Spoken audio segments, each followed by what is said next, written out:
COVID-19 second wave vertical bar mass funeral pyres reflect India's pandemic crisis.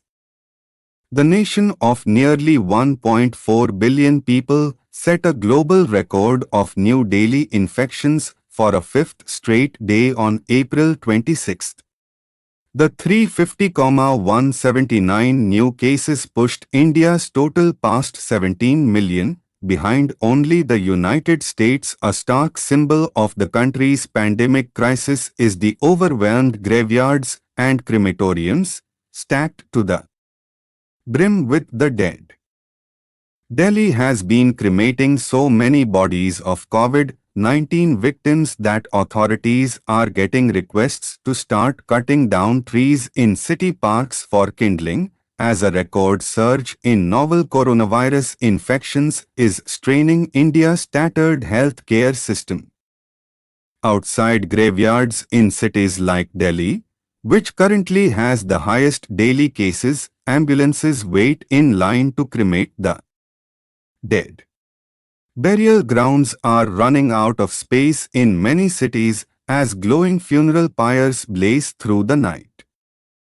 India's surge in coronavirus infections, growing at the fastest pace in the world, has left families and patients pleading for oxygen outside hospitals, and the relatives weeping in the street as their loved ones die while waiting for treatment.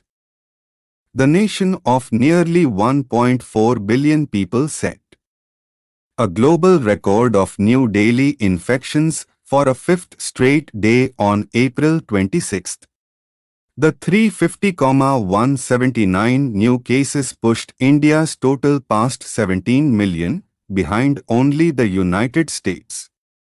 Deaths rose by 2,812 in the past 24 hours, bringing total fatalities to 195,123, the Health Ministry said, though the number is believed to be a vast undercount.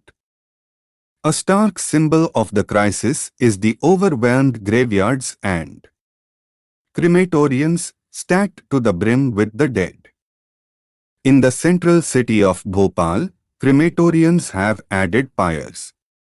One has been forced to skip the exhaustive rituals Hindus believe release the soul from the cycle of rebirth. Overwhelmed crematoriums reflect the collapse of India's already fragile health care system. Hospitals are unbearably full, with 2 or 3 patients to a bed in some cases.